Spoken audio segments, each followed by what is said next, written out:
Good afternoon, ladies and gentlemen. It's a great pleasure to have all of you here today. And on the behalf of the Institute of Economics, and on the behalf of our teachers, staff, students of undergrad and graduate courses, I would like to thank warmly Professor Ha-Joon Chang for accepting our invitation and be here. And it's a special day.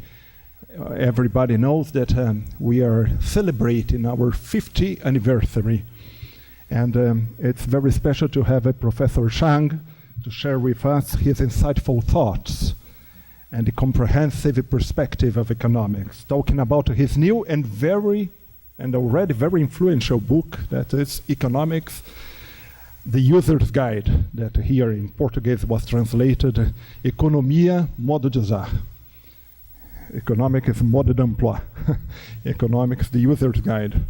Here. This is the version in Portuguese. Ha-Joon Chang, as you know, is one of the most important economists and the word heterodox economist is one of the most prominent economists in the field of industrial economics and in the field of development economics.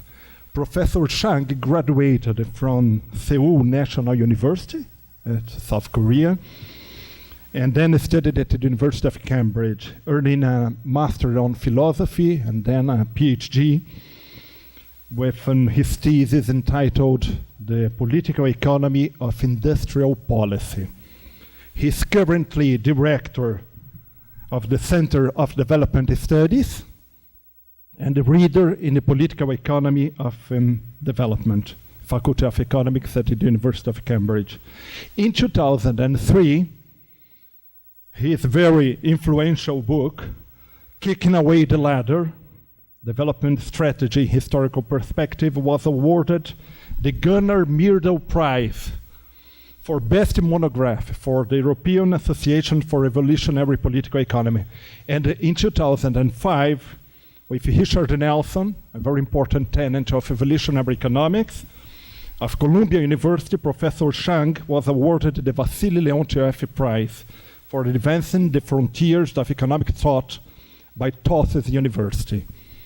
For us, the Institute of Economics is an honor to receive Professor Chang, and it's a special year in our 50th anniversary, and it is very significant and encouraging to see that our vision is shared with one of the most persuasive and influential economists at the prestigious University of Cambridge.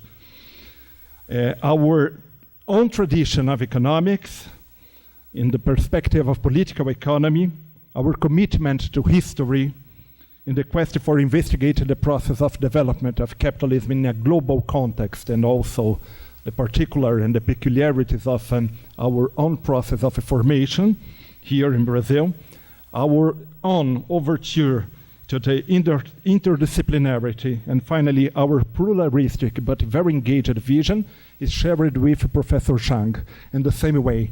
Then it's very good to have him here again, because he was there in the year of 2004, if I'm not wrong, in a great seminar here in Campinas.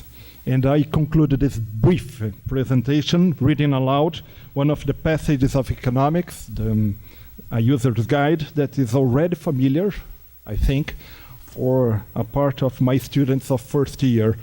Professor Chang states, "Economics is a political argument.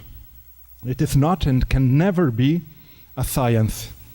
There are no objective truths in economics that can be established independently of political and frequently moral judgments.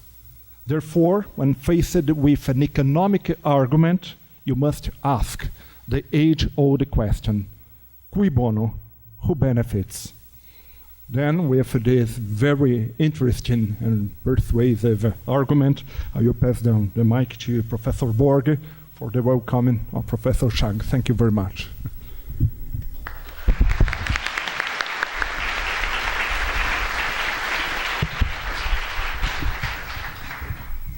Good afternoon, everyone. We are very happy today It's always a great pleasure to welcome a friend in our place in such a very special moment. As you know, and Paulo emphasized, the Institute of Economics is celebrating this year 50 years. It couldn't be a more special moment to welcome Professor Ha-Joon Chang, who is not only a friend of mine, but also a friend of this house. We know how busy his agenda is, how many emails he always very kindly and patiently had to answer to make this moment happen.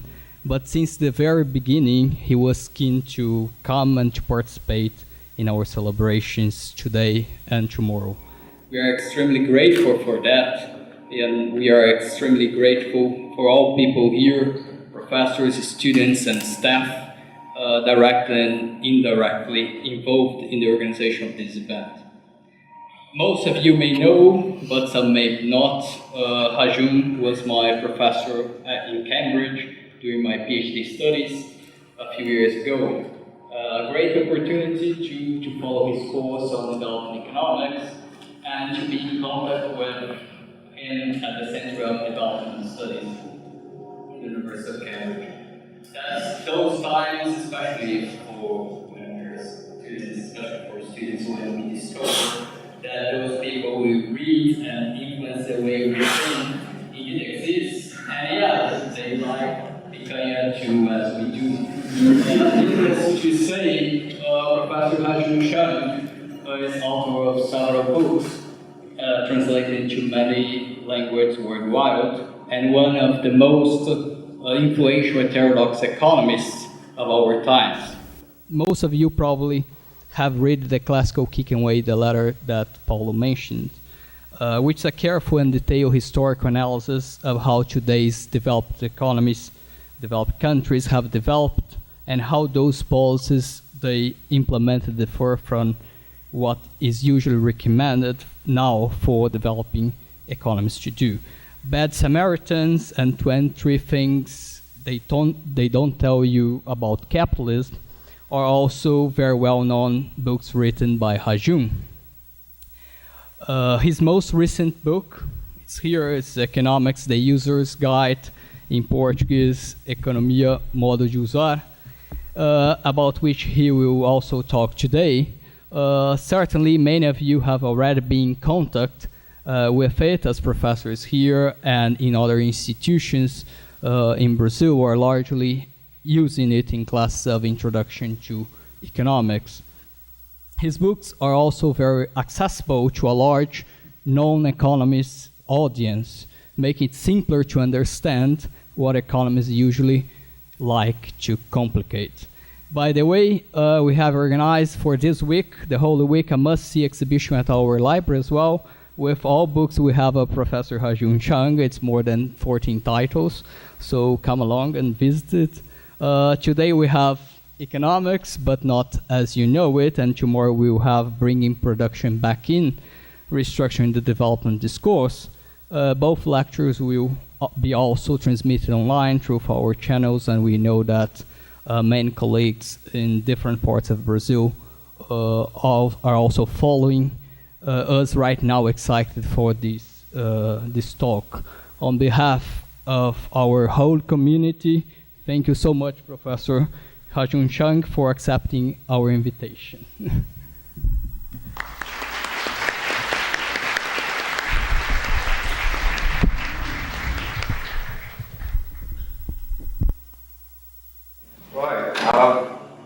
Bom dia. This is 50% of my Portuguese vocabulary, the other being obrigado. But it is really great to be here in Campinas. I mean, you guys may not realize it, but this is a very special place because all over the world, economics programs have become basically a branch of applied mathematics. But here you have a balanced program, which is pluralist, which teaches you about history, teaches you about international political economy, teaches you about history of economic thought and philosophy. in other countries, students are fighting to have a program like yours. So, for me, coming here is like a dream coming true. Yeah, so the utopia exists. However, this poses a bit of problem for me because when I give a lecture on my books, a lot of it, a lot of my talk has a very great shock value. Because you go to a standard economics department, students have never heard of Marx, may have heard of Keynes but don't quite know what he said. And then I talk about all these things and then people are shocked. So I'm not going to have that advantage here because you guys know a lot of these things. And also I was told, I didn't realize this, that Paulo and others use this as a textbook. So I'm starting this with an unexpected disadvantage, but I'll try to make it more interesting. Try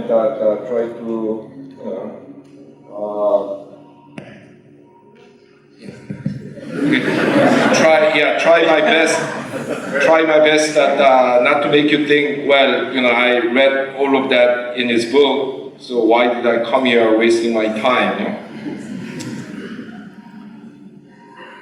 Okay, before I begin, I was introduced as a heterodox economist. I used the term when I said a few things, and I'm not against that term, but I have a problem with this the word heterodox because it's a relative term, isn't it? Yeah? So if you're a member of the Russian Orthodox Church, the Pope in Rome is a heterodox guy. Yeah? So we would like to think that we are the good guys, and people who try to brand us as heretics and heterodox people are narrow-minded people. Yeah? Anyway, so I want to today talk about this book which I wrote a few years ago. And the main purpose of this book was to make economics accessible. Yeah? So what the audience I had in mind in writing this was somewhere between ordinary citizens who had no exposure to economics and maybe first-year undergraduate students. So I tried my best to make it fun. So I mobilized a lot of interesting people.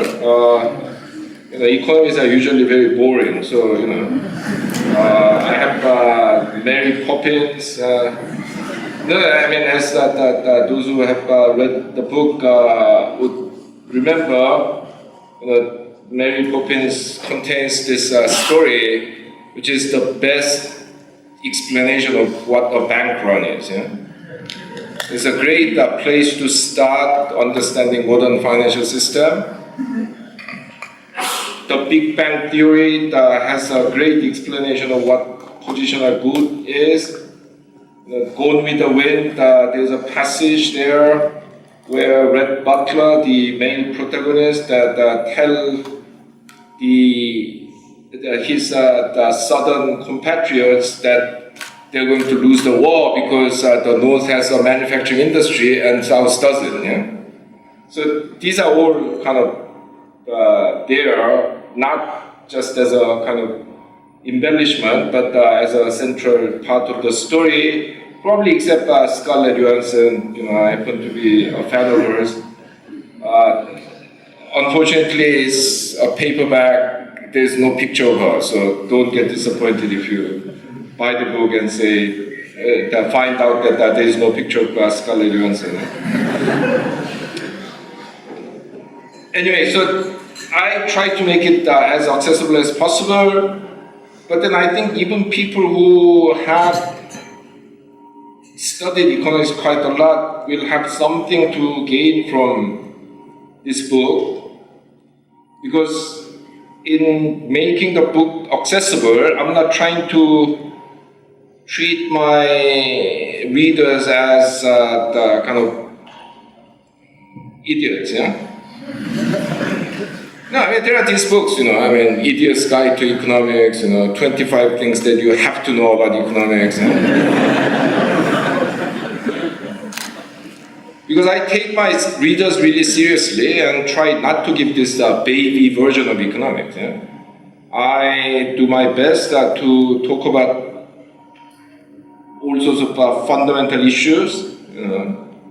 I'll talk about some of this in my talk, but whether economics can be a science, should be a science, what the ethical foundations of economics are, whether we can and should separate economics from politics, how there are different ways of theorizing about the economy and why those differences matter and so on. So there's a whole discussion of underlying methodology and philosophical foundations of economics. Although I try to talk about these things in a user-friendly way. So my aim of writing this book was not to teach my readers how to think about economics.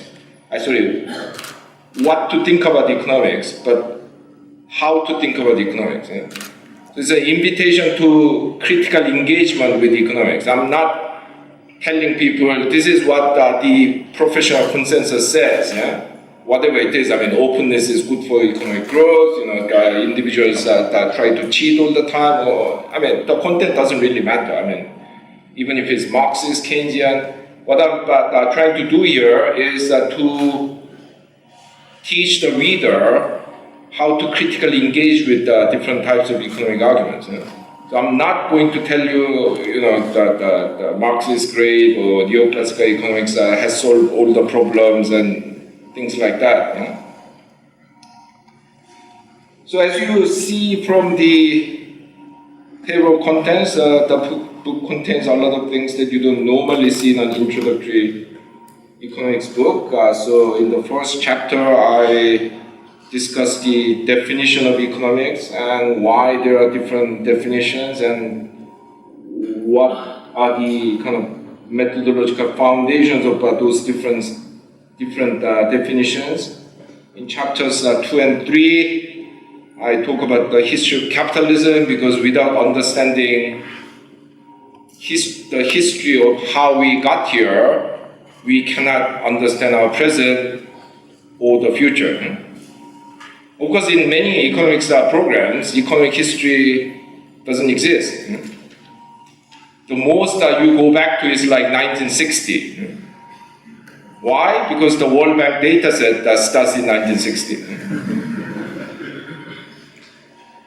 Or you engage in this kind of mega history, trying to explain why Africa is underdeveloped by referring to its climate, which has existed for the last couple of million years, or colonial history, going back 500 years ago. And then there's chapter 4, where I talk about different schools of economics. And then there are many other kind of substantive chapters which deal with issues that are either completely ignored or not really discussed very much in standard economics discourse. Production, work. I'll get back to some of these later. So it's quite a different combination, and the biggest difference with other books in economics is that it starts from the real world, it starts from real history. I don't start with some theory and then try to retrofit history into that theory. Okay, so let's talk about some of these things. But before I do that, I must tell you that this book contains a lot of what I call real life numbers. You know, a lot of people, I mean, especially people who haven't learned any economics formally, think that economics is a numbers subject. Yeah? And indeed, you look at the economics text, there are lots of numbers. Yeah? Especially if you look at economics journals, there are lots of numbers. Yeah? However, people who graduate with an economics degree these days, I suppose it's quite different in Campinas, but in most other universities, have no idea of some fairly basic numbers. So, I mean, you go to the English or American university and ask people, do you know what is the GDP or the national output of your country? And maybe 1 in 10 guys know. Yeah? You ask them what proportion of the world, how big the world economy is. Maybe, 5 out of 100 people know. When you ask them what is the proportion of the world economy produced by the United States or China, maybe 1 in 100 guys know. And so for your curiosity, Brazil's GDP is 1.8 trillion, South Korea's is 1.4, Germany 3.5, China is at 11.2 trillion. These are all numbers from 2016. US is 8.5 trillion, and the world economy is 74.5 trillion, which means that the US produces 25% of world output, and China 15%, Brazil 2.5%, South Korea 2%, and so on. Well, these the numbers about rich countries, people, some people tend to know, but when it comes to numbers about the poor economies, people have no idea. So take, say, countries like Liberia or Central African Republic, which are very small, poor countries. Yeah? Population between 5 and 10 million, per capita income, maybe $350, maybe $600. These economies have GDP of around $2 billion, which for individuals is a huge amount of money, but this means that these economies are not even 0.01% of the US economy. Even a fairly large developing country like Colombia with middle income has a GDP equivalent to a medium-sized US states like Minnesota or Washington. Yeah?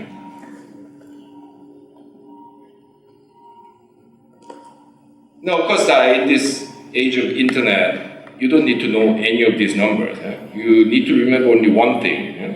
Google. Yeah, you can look up anything. Yeah? But even to know what to look for, you need to have some real feel of these numbers, because otherwise you can form a very distorted view of the world. Yeah, so you keep reading about how fast China is growing and how important it has become, how if you use purchasing power parity, it's now as large as the US economy and so on, so you think it's huge. Yeah? But then even now, it's only about 15% of the world economy. Yeah? I mean, it's a huge growth. It used to be 1.5% at the end of the 1970s. So in relative terms, it has become 10 times bigger. Yeah? But unless you actually know these numbers, you begin to think that, now China's so large, and it's more important than the United States and so on. Or in the aftermath of the Eurozone crisis in 2011, they developed this narrative, mainly coming out of Germany and other rich Northern European countries like the Netherlands and Finland and so on, that Greece is in trouble because its people are lazy. So they borrowed like the Germans because they were using the same currency and they didn't work. That's why they're in trouble. So they have to work harder, cut the unemployment benefits so that people can be kicked into working more and so on. And this the narrative was very widely accepted. So the policy recommendations from the European Union and the IMF and so on was that Greece needs to cut its budget, especially its welfare spending, so that people can work harder, increase labor supply, if you like. And that's the solution to the problem. It sounds very plausible, but did you know that the Greeks actually work 50% longer than the Germans? Annual working hours in Greece is 2,035 hours. Just below that of South Koreans. South Koreans are supposed to be worker ants. They are working almost as long as the South Koreans, which means that they are working nearly 50% longer than the Germans, who work only 1,363 hours a year, which makes the Germans officially the laziest people in the world. Yeah. I mean, they are the ones who do the least work. And who are you calling lazy? Yeah, of course, this doesn't mean that Germany is a problem. I mean, actually, I think it's a good idea. No, why should we work all the time like the Koreans? If you are rich, you work less. That also reduces your environmental footprint. You have more time to enjoy the community life, family life, times with friends. Actually, I like it. But this example shows that because people thought Greece having trouble was a matter of work ethic, they started issuing all kinds of wrong recipes. The real recommendation for Greece should have been about increasing productivity, for which you need to discuss infrastructure investment, R&D, worker training, education, the provision of knowledge services at subsidized rate to small and medium enterprises and things like that. None of these were discussed, because people had this idea that Greeks are lazy, the Germans are hardworking. Yeah, another great story I can tell you is that the Mexicans. You go to the United States, the Mexicans are the proverbial lazy Latinos. Did you know that the Mexicans work 25% more than the Americans? The Mexicans work 2,250 hours per year, longer than the Koreans. And this is 25%, to be precise, 26% longer than the Americans, who work only 1,083 hours per year. Anyway, this is just one example, but it really shows that unless you have some grasp of economic reality, you're going to live in this fantasy world, in which your kind of the racial prejudice, class prejudice, and all kinds of bad ideas get legitimized by putting them into mathematical equations and econometric studies. Now, while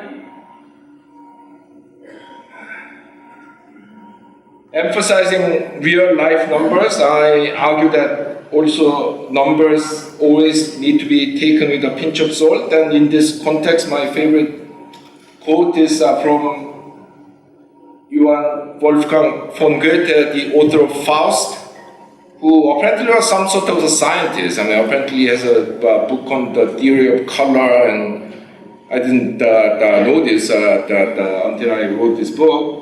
And Goethe famously said that everything factual is already a theory. Because facts, including numbers, are manufactured on the basis of some theoretical position. Yeah, I mean that you at least know some of these examples. For example, GDP, the most widely used measure output does not include household work and care work.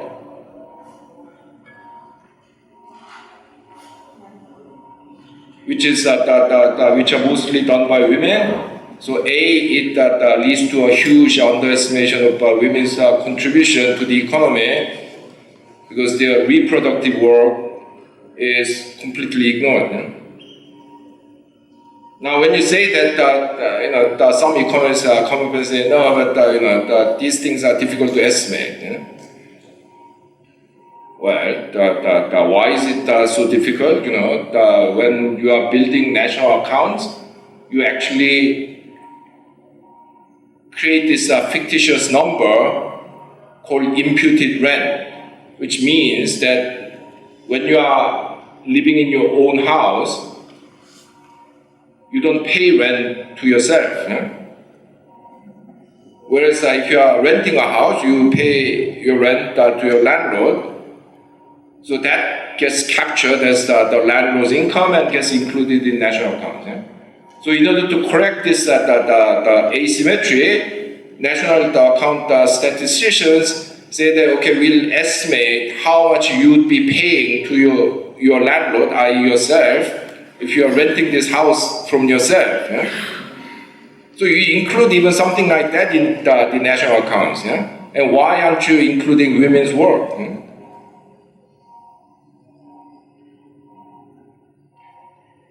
When you measure unemployment, the official definition of unemployment is working more than 1 hour of paid work per week. A lot of people will say, that's not employment, But that's the definition, Now, I'm not saying that this is necessarily worse than other definitions, Because it's not obvious to me whether 1 hour is better than 3 hours and 5 hours is better than 4 hours. So it's a definition. But you have to know how these numbers are created. Also, unemployment figures count only those who are willing to work, because there are some people who are not in work but who don't want to work, like students. Of course, you work for your degree, but you're not in paid employment. So the unemployment statistics count only the so-called economically active population, people who want to work.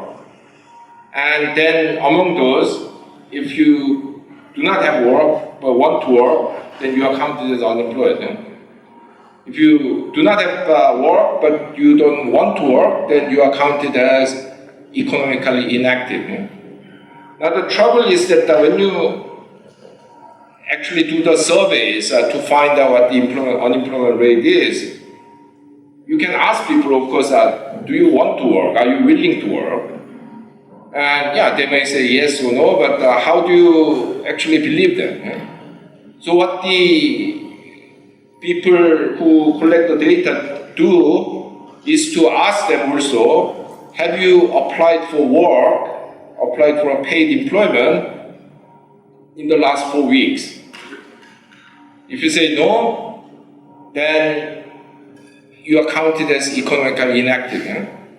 The reasoning is that, you may say you want to work, but if you haven't even applied to get a job, we don't believe you. Well, in normal times, this may not be a terrible thing to do, but when you have economic downturn, there are this category of workers who are called discouraged workers. These are people who have made 100, 200, 300 applications to get a job and couldn't get any because the economy is in downturn, general unemployment is high, and they give up. It's not because they don't want to work, they have just given up on the job search process. And in the economic downturns, quite a substantial proportion of people could be in this category. In the US, following the 2008 financial crisis, I mean, the highest rate of unemployment was around 10% official, but a lot of economists argue that you could add between 3 and 5% to this if you counted all these discouraged workers. The number could be huge. Well, once again, I mean, I'm not necessarily saying that this 4 weeks, the cutoff line is a bad one. Yeah? Could be 2 weeks, could be 6 weeks, yeah? Could be 3 months. Yeah? I mean, you have to draw the line somewhere. The point again is that you have to know how these numbers are manufactured. Yeah? Unless you know this, you cannot really tell how many people are really out of work just by looking at the official unemployment statistics. Yeah? So I sometimes joke that numbers in economics are like sausages. Yeah? You don't know what went into them, and you don't want to know what went. Okay, now let's talk about some of my topics in some depth. First of all, the definition of economics. If you ask people who haven't learned any economics, what do you think is economics? They usually answer, well, it must be the study of the economy. Yeah, I mean, chemistry is a study of chemicals, biology is a study of living things, sociology is a study of society, so economics must be the study of the economy.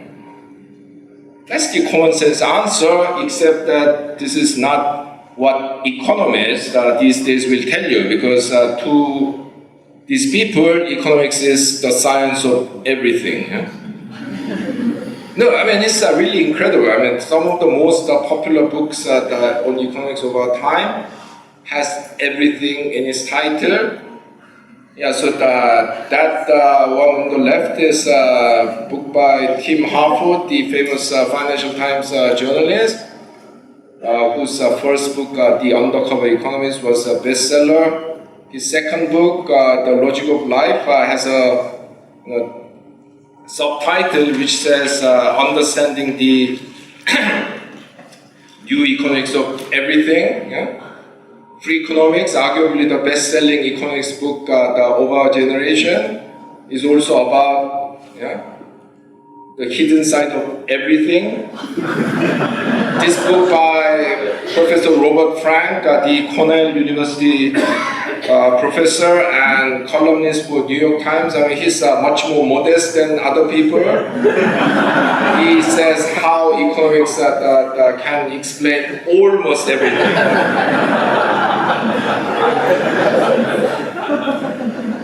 So, he is like a Catholic who admits the fallibility of the Pope. But, I mean, these are the three most prominent examples, but you will find many books with that kind of title. I mean, maybe it's not literally everything, the word that is used, but basically the definition of economics is that it is something that can explain every aspect of life. Yeah? Well, when you think about it, this is quite a ridiculous claim coming from a profession which has spectacularly failed in what other people think is its main job, namely explaining and running the economy. Before the 2008 financial crisis happened, the mainstream economists said so many things that would make you think that this kind of thing could never happen. Never mind the fact that the probability of this kind of crisis happening according to one calculation, is like getting the jackpot in the lotto 21 times in a row. Never mind that, but a lot of people claim that they have actually conquered the economy. Yeah, so for example, in 2003, Robert Lucas, the famous Chicago economist, in his presidential election to the presidential address to the American Economic Association, claimed that we have basically found a solution to the prevention of depression. Yeah, there will be no more depression.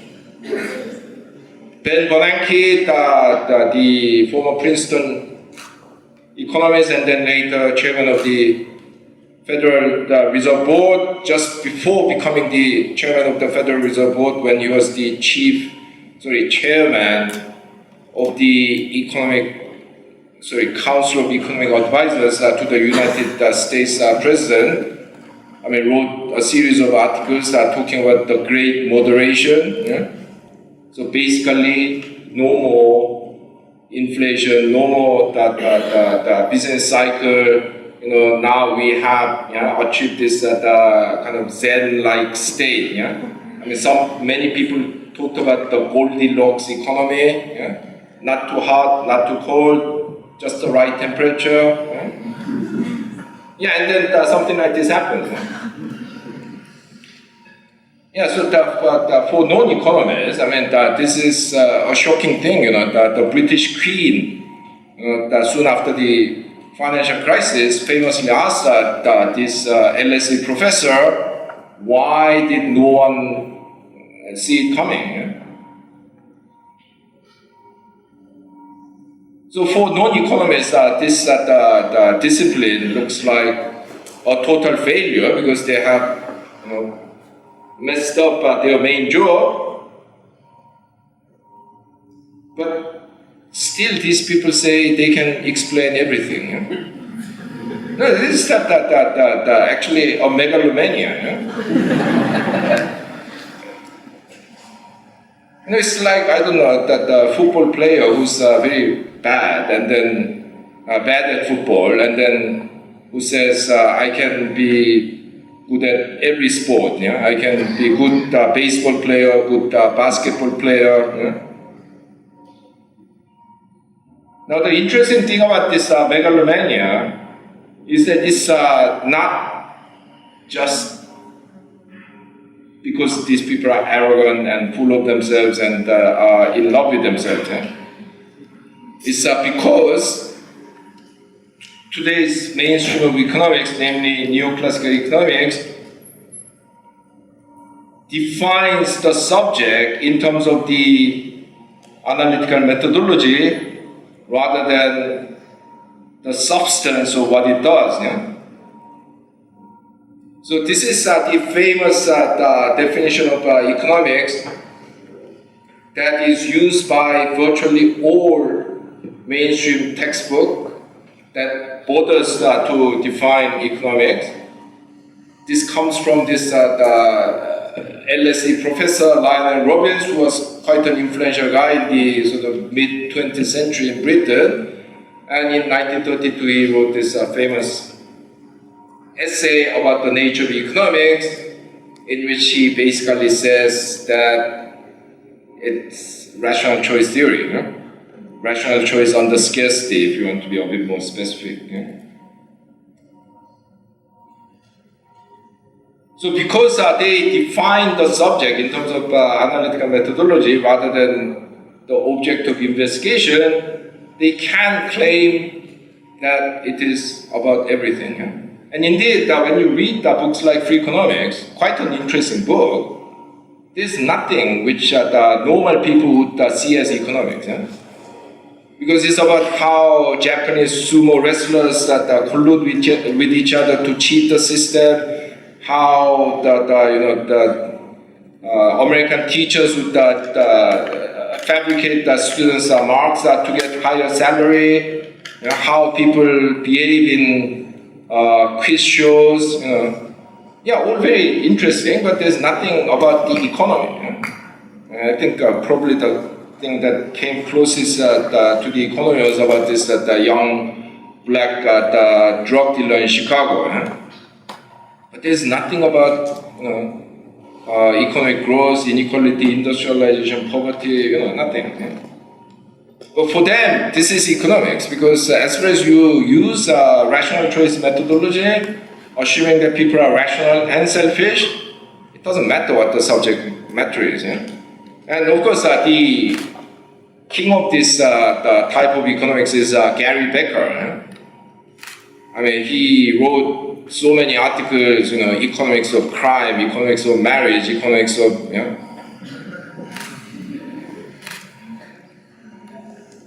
But when you think about it, this is a very peculiar thing, because all other subjects, as I suggested earlier, are defined by the field of inquiry.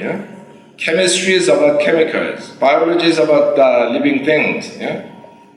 There's no other subject that defines itself in terms of its methodology. Just think about it.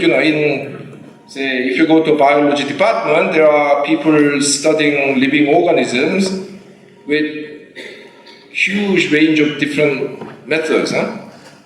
So there are people who are doing statistical analysis about the genome. There are people who cut up actual animals to see how their inside look like. There are people who make a game theoretic model about animal behavior. There are people doing nasty experiment with the mice in the laboratory. There are people who dig ground to get the dinosaur fossils. And there are even people who go to the jungle of, say, Burundi, sit with mountain gorillas 24 hours a day, and write down what they do. And they are all called biologists, because biologists are smart enough to understand that living organisms are complex. And they cannot be understood at just one level. You have to do DNA analysis, but that doesn't necessarily tell you about the phenotype. Even if you know that the phenotype, you don't know how they behave. You don't know how they behave unless you understand the environment and so on. So you need all of these things. But somehow in economics, there has to be only one kind of methodology.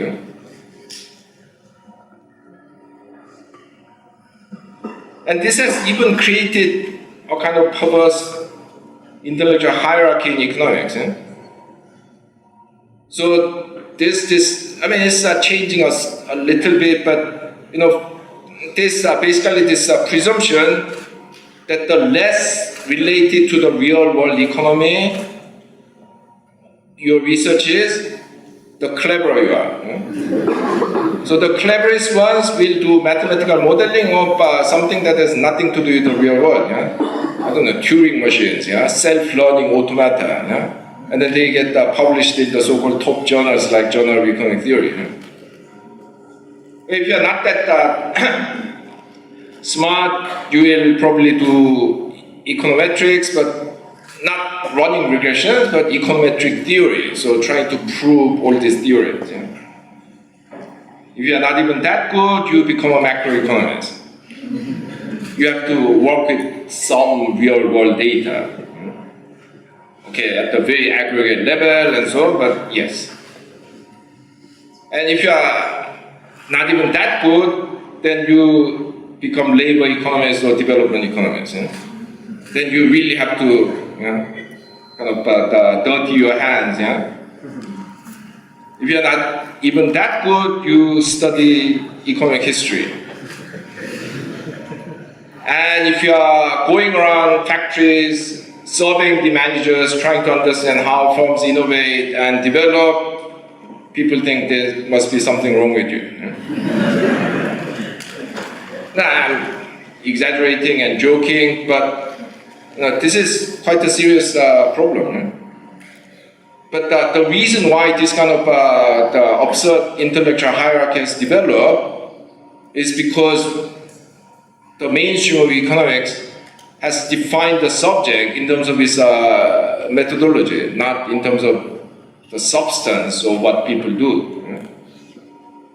Yeah, because if it's defined by substance, physicists don't say that that doing quantum physics is necessarily superior or inferior to doing research on mechanics. Yeah? Engineers don't say that, well, that studying the fuel combustion in the car engines is necessarily superior or inferior to, doing structural analysis of bridges. Yeah? But because economists have defined themselves in terms of the methodology, the purer the methodology is, the superior you are supposed to be. So my contention is that economics should not be defined in terms of its methodology or theoretical approach, but in terms of its subject matter, that is the economy, or how we produce goods and services, how we distribute the incomes that are generated in the process, and how we exchange and consume those goods and services that have been produced. Yeah? So production, distribution, exchange, yeah? That should be the subject matter of economics. Yeah? And once you do that, exactly how you do it, that should be a secondary question. Yeah, of course, there are better methodologies, worse methodologies, depending on the question, but that shouldn't be the main point. Now, one important consequence of the neoclassical definition of economics is to make neoclassical economists believe that there's only one right way of doing economics. But in this book, I argue that there are at least 9 different major schools of economics, and easily up to 15, possibly up to 20, if you include the smaller schools like neo-Ricardians or Latin American structuralism, or newer schools like evolutionary feminist or ecological schools, or split larger schools like institutionalist school into old and new. You could easily have 15, possibly 20, but at least 9 different schools of economics. And I highlighted 3 of these schools in the bold: classical, neoclassical, and Austrian. These are 3 schools that may support free market. Now, all classical economists and Austrian economists support the free market. Now, neoclassical school is actually divided there, because as far as you admit that there is market failure, you can actually recommend quite a lot of government intervention while remaining neoclassical. So people like Joe Stiglitz and Paul Krugman, Danny Rodrik will be a good example of this. But insofar as the neoclassical economics defends the free market,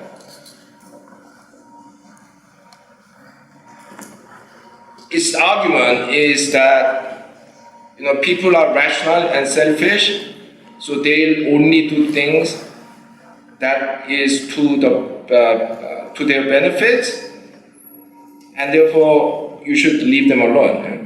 Basically, people know what they're doing, leave them alone. So that's the neoclassical position.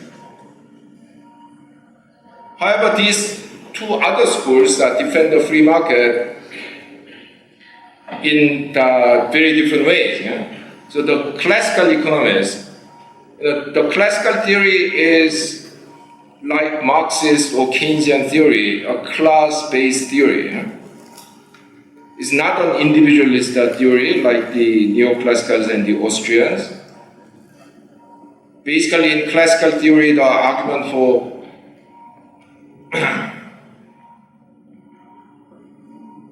free market was based on the belief that leaving things to the market will maximize the amount of surplus that goes to the capitalist class, which is the only class that will invest because the workers basically are paid subsistence wages, and therefore they'll eat everything that is given to them. The other class, the landlord class, is a very unproductive class. So if you give them more money, they'll waste this money in kind of unproductive things like hiring servants and throwing parties and buying nice houses.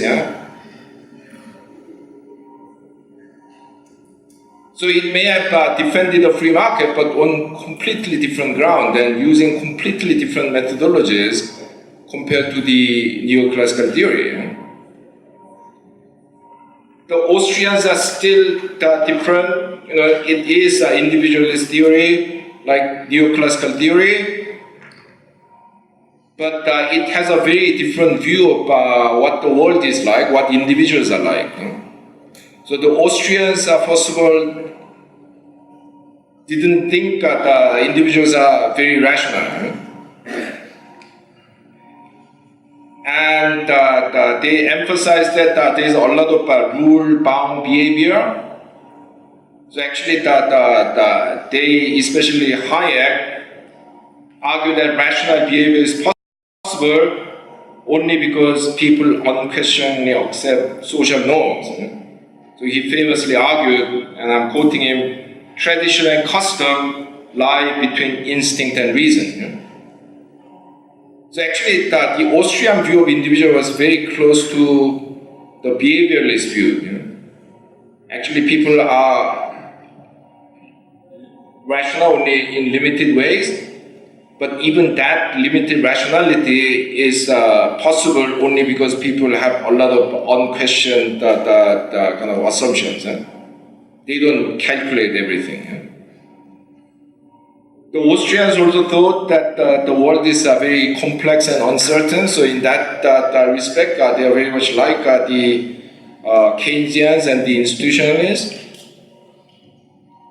So their defense of the free market was essentially based on, I'm of course grossly simplifying, based on the argument that no one really knows what's going on. So how dare you, the government, assumes that you know better than individuals. It's a very different argument from the neoclassical one, and I happen to find this a lot more convincing than the neoclassical argument for the free market, but that is beside the point. Basically, if there are three completely different ways of defending the free market, can we really call this a science? And I haven't even gone into all the other schools which do not even defend the free market, and use even more different methodologies in some ways.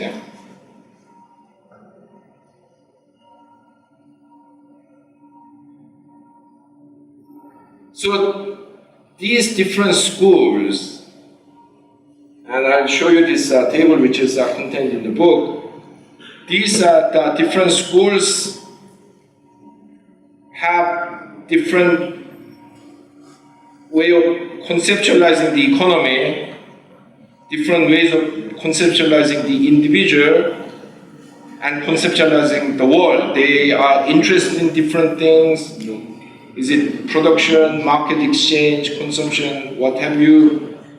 Yeah. They have different theories of why economies change. Is it capital accumulation, technology, individual choices? Basically, they have very different approaches to economics, and because they are not just trying to do things differently within the same framework, same paradigm, but because they have different paradigms, you cannot really say that one school is in general better than another. Who is better will depend on the question you're asking.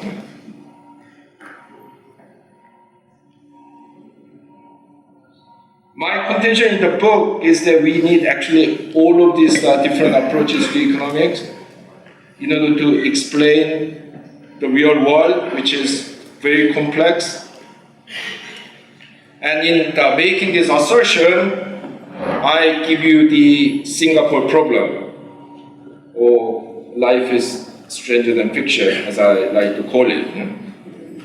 When you read about Singapore in the financial press, I don't know, the Economist, the Wall Street Journal, or in standard textbooks on economics or globalization or this kind of stuff, you'll be told that Singapore has pursued a free trade policy and has welcomed foreign investors. This is true. However, you will never be told that 90% of land in Singapore is owned by the government.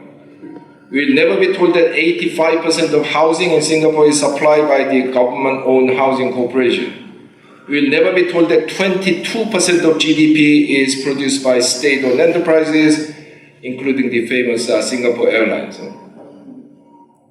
Yeah, so I often challenge my graduate students. I tell them, look, give me one economic theory. It doesn't matter what it is, neoclassical, Marxist, Keynesian. One economic theory that can single-handedly explain Singapore. I dare say there is no such theory. Yeah, Singapore is the extreme example, but all the real-world economies are really product of very complex history during which technologies, institutions, and ideas, and political forces, and even moral arguments have interacted, and they really cannot be explained by one economic theory. So in this book, I argue that we have to let 100 flowers bloom. You should have a pluralist approach to economics. You need to learn all types of different types of economic theories. So when I run the reading groups for my PhD students, I make them read at least three things, other readings they can choose. Something by Marx, something by Hayek, and something by Herbert Simon. So left, right, center, in some ways. You need to know these different theories to fully appreciate the complexity of the world and different ways of understanding the world.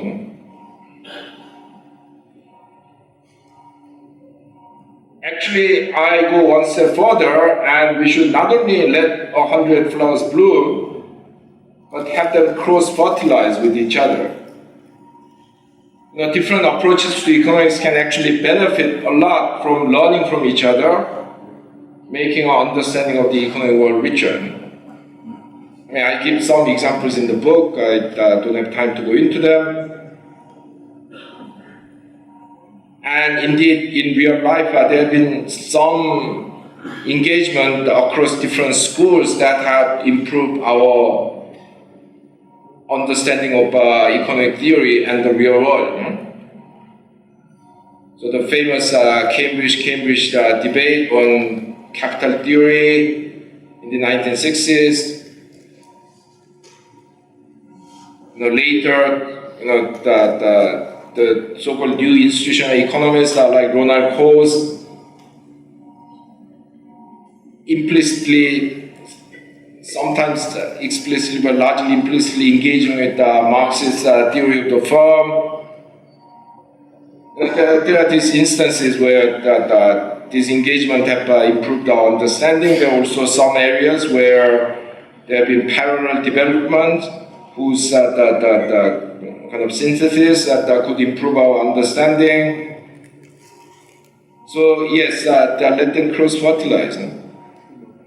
Now when I say this, I'm not saying that if you keep cross-fertilizing, one day you will have one perfect hybrid unified theory. I don't think that is possible because they all have different paradigms. They have different understanding of human beings and different ethical values, different political assumptions. So I don't think that it will be possible, and actually I don't think it will be very healthy if you had kind of some compromise between all schools. I mean, it's actually healthy to have different schools as far as they talk to each other and they try to work towards improving common understanding. Unfortunately, in most universities, people are just taught one economic theory. They are not even told that there are other theories, and this is why the theory I'm teaching you is better. No. Other theories are not even mentioned. And the result is that students become this man with a hammer. There's this American saying that he who has a hammer sees everything as a nail. Yeah, you have a hammer, you have to bang things. Now, I mean, this will be perfect if you are banging a nail. It will be problematic, but just about acceptable if you are banging a screw. It will be totally ineffective if you are banging a balloon. It will be a total disaster if you are banging an egg. Unfortunately, when you have just one tool, you want to apply it to everything. So my suggestion is that you should get a Swiss Army knife, with a number of different tools. Yeah, and of course you need to learn what to apply under what circumstances, which is why you also need to learn history, philosophy, ethics, and politics in addition to economics. Because if you don't understand what is necessary where, I mean, there's no point in having this thing with 9 different tools. Well, I might as well do it all with a hammer. Well, as I said earlier, my book deals with a number of topics that are not usually discussed in economics books these days. Let me just talk about one of them, the subject of work. Work is a very curious thing because in economics these days, work is discussed only when it's missing, unemployment. Yeah, so we have a lot of discussion on unemployment, but as for work itself, there is no discussion.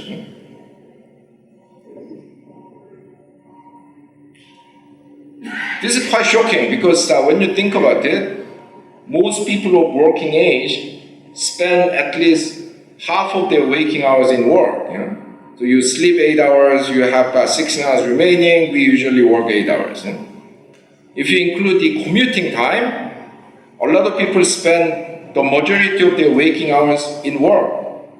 If you're some unlucky black guy stuck in one of these South African townships, these are inferior urban settlements that are built far away from major urban centers by the apartheid regime, you could be spending up to 6 hours on your commute every day.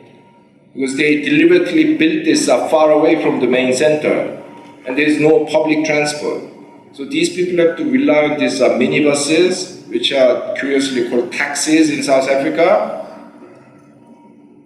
run by these organized criminals, charging you extortionary rate, and spend like 3 hours each way.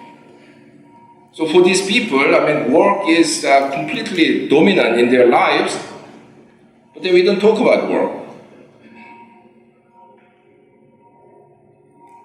This is because the mainstream economists have this view of people as consumers.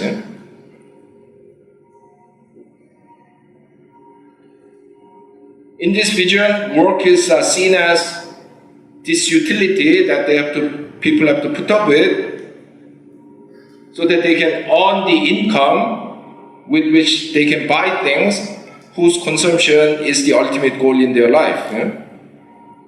So for mainstream economists, people's life ends when they go to work and begins again when they come out of work.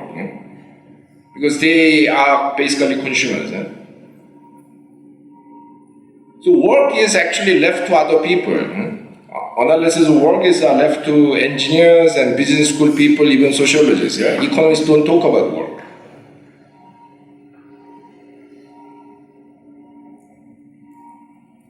However, what happens in our workplace fundamentally affects us, not just our immediate physical and psychological well-being, but also our identity, our self-fulfillment, and our sense of self-worth.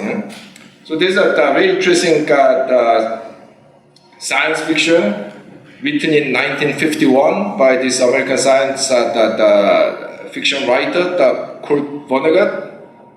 He has other more famous works, but he wrote it in 1951, which is right after numerical control was invented. And some years later, we computerized it and made it into computerized numerical control, CNC, and started building machines which can be programmed to make certain things out of metal or whatever. But in the very early days of numerical control, Kurt Vonnegut imagined this world in which, thanks to this numerical control, everything was automated. And these machines are fed the program through these instruction sheets that you see in these automatic pianos, because it is essentially punch card. So that piano is sometimes called player piano. So in that world, everything was automated. All the machines had the kind of movements of the most skilled workers programmed into the machine through these instruction sheets, and productivity was enormous, and no one needed to work, except for a few managers and engineers. But in that world, everyone was miserable, because they had nothing to do. They felt useless. I mean, it wasn't like they were poor, because everyone was given, in today's terms, universal basic income. But people that were miserable. Okay, I'm not saying that all work is good. I mean, there are some work some works that should be abolished. But work is a very important part of our identity, our self-fulfillment, and so on.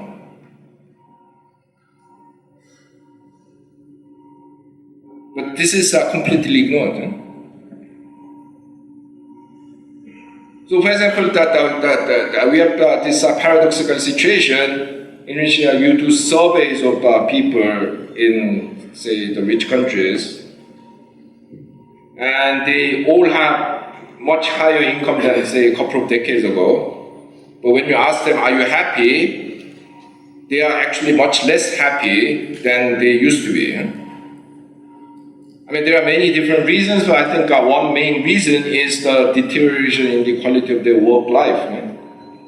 Because work has become intensified.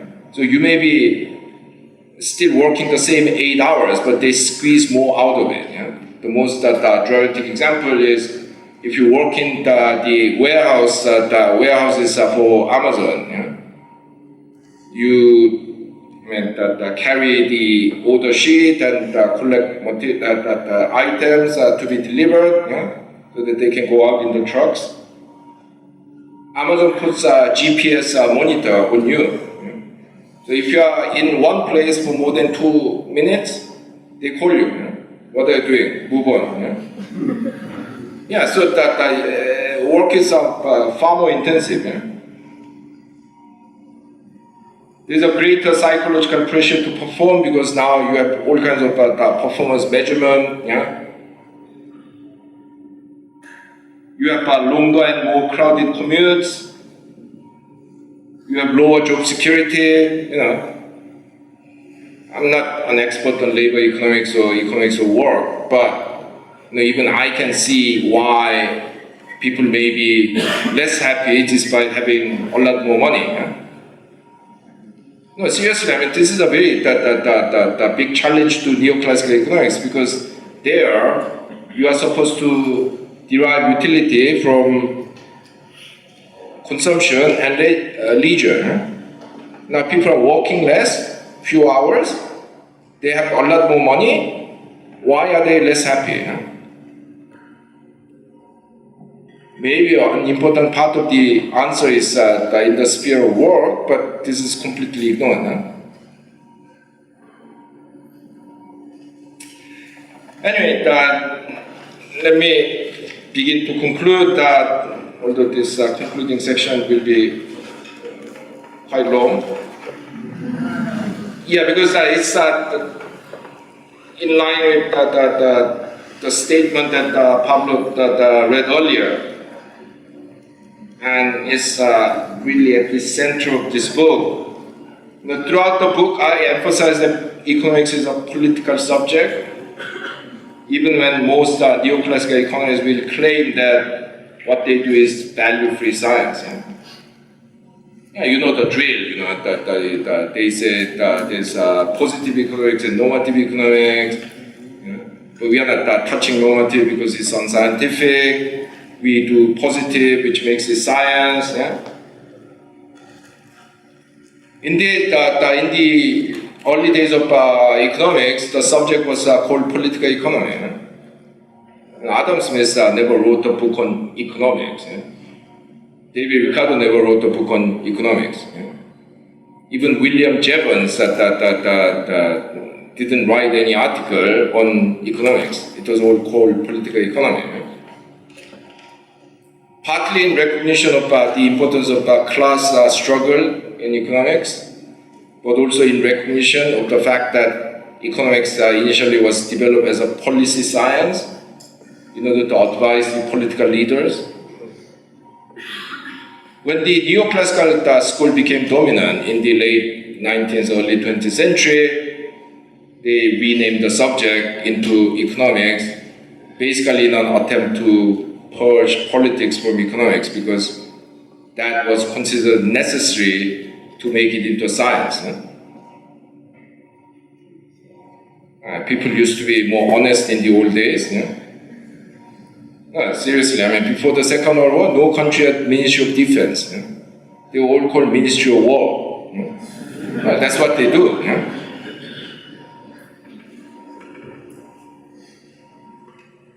Now, in purging politics from economics, the most crucial role was played by this idea of Pareto criterion, which is supposed to be this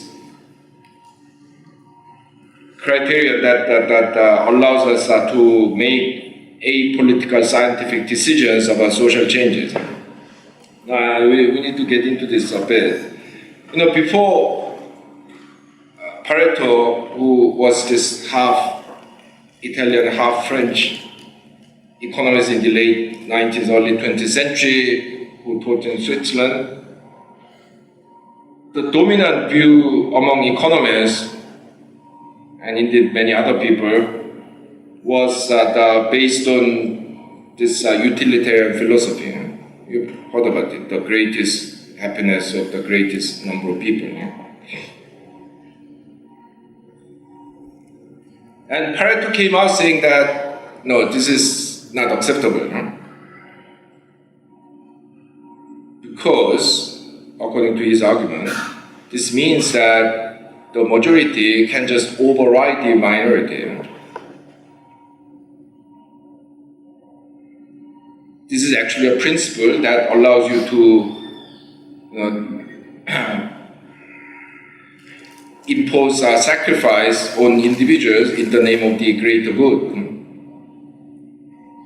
So he argued that we should call a social change an improvement only if it makes no one worse off while making some people better off.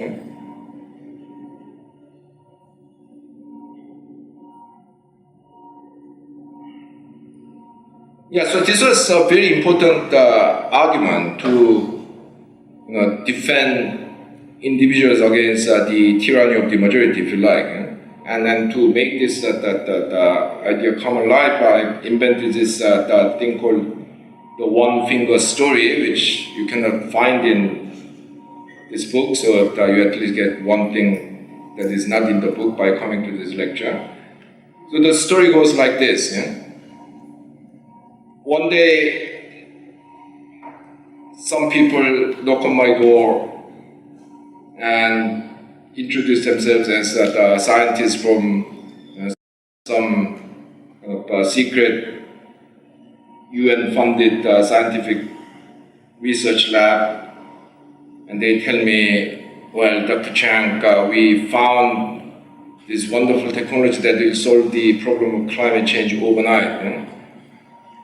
And I say, great, but why have you come to me? You know? And they say, well, we need something from you to make this technology work. I say, what? They say, we actually have already built a machine, but in order to start the machine, we need one tiny input, and we have chosen you to provide that input to us. I said, what? And they say, we need one live human finger to start this machine. And we want you to have the honor of providing this finger. Even before they finish their sentence, I run into my kitchen, cut my finger off, and give it to them. Yeah, I mean, I'm saving the world. Yeah? But what would I do if they say one arm? Yeah, of course I'll do it. Yeah? But what if it's my life? Maybe. What if it's the life of my family? What if it's the life of the 70 million Koreans, North and South? Yeah? Where do you stop? Yeah, so if you faithfully follow this the utilitarian thinking, before you know it, you are in the same bed with Hitler and Stalin. Yeah? No, seriously, I mean, what is the life of 6 million Jews against the prosperity of 90 million Germans? What is the life of 3 million landlords in order to improve the life of 130 million Russian peasants? No, this is a serious point. No? So Pareto said that we cannot do it this way. We have to call something only if it makes no one worse off. So this is a very noble attempt to defend individual rights against the tyranny of the majority. But my view is that, like all other philosophical principles, if you take it to the extreme, it also becomes a monster. Yeah, so take this country of Equatorial Guinea. Some of you may have heard of it, but most of you haven't heard of it. Unbeknownst to most of you, this is the richest country in Africa. Per capita income of $22,000, nearly as high as that of South Korea.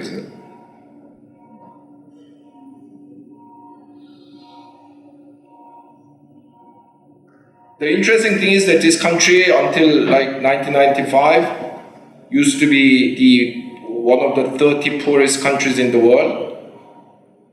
So what happened? I mean, since then, its per capita income has grown at the rate of something like 18% per year, double the Chinese rate. So why haven't you heard of the Equatorial Guinean economic miracle? Right, it's because this country found oil. Yeah? Quite a lot of it, given that it's got only 700,000 people. No? The trouble is that this oil is basically appropriated by the president and his family.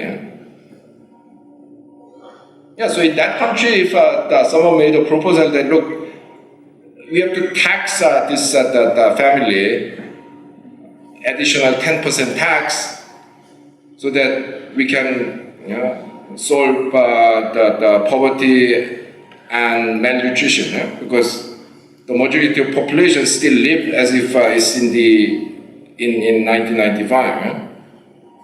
Yeah, a lot of people say, yeah, that's a great idea, why don't you do that? But if you're a faithful follower of Pareto principle, you cannot do that.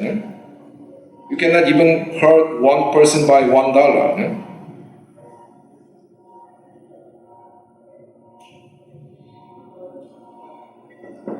Neoclassical economists judge everything by Pareto criteria because they think that's the only consistent way to advance their individualistic position without becoming political. But this is political. It's a massively political decision because you are accepting the existing distribution of income and wealth as given. Even when they do not explicitly use Pareto criterion, this is everywhere. Paul Krugman, let's take his example. As progressive as neoclassical economists guess. Now in the 90s, he got into a bit of a fight with some American NGOs which are trying to campaign against low wages paid by American companies in countries like Bangladesh. And Krugman joined this debate and said, look, you are good people, but you are totally misguided. In demanding that these American companies pay higher wages, you are talking as if these poor people working at these low wages have an alternative that pays higher wages. No. For these people, the alternative is no wages. So whatever the American companies are willing to pay, that is an improvement over their previous position. Yeah, totally correct.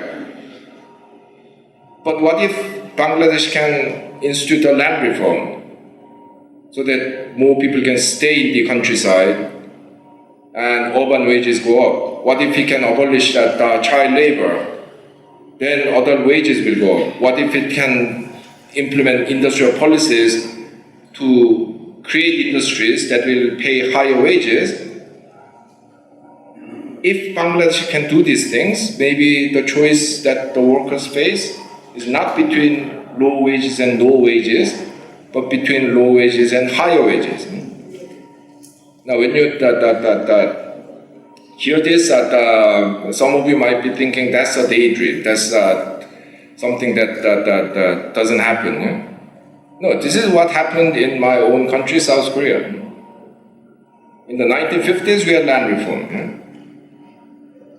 By the early 60s, despite the fact that we were still one of the poorest countries in the world, we effectively abolished child labor under the age of 12 by making primary education compulsory.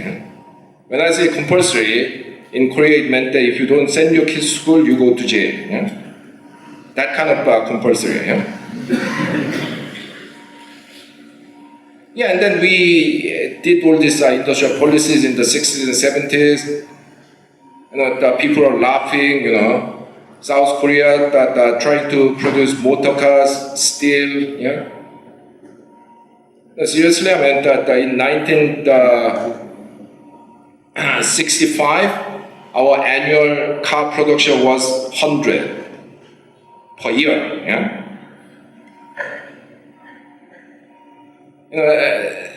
in that same year, the USA produced something like 8.5 million cars.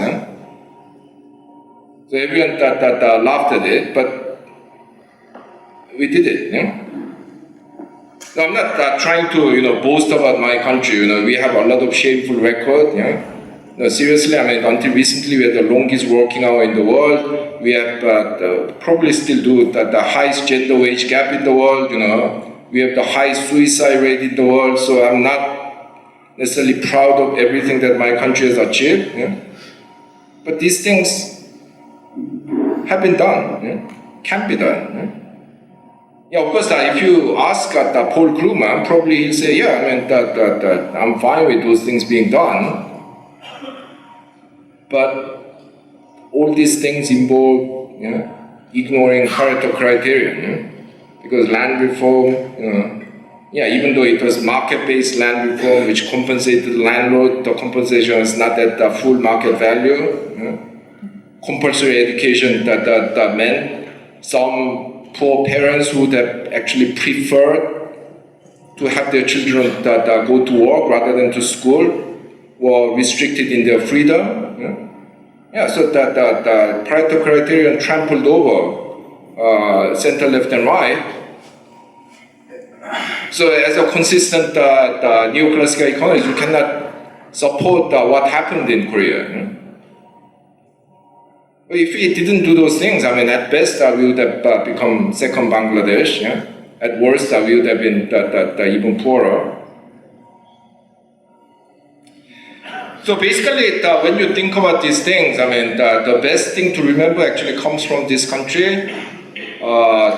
The bishop, Dom Helder Kamara, who was one of the leaders of liberation theology in the 50s and 60s, once famously said that when I give food to poor people call me a saint.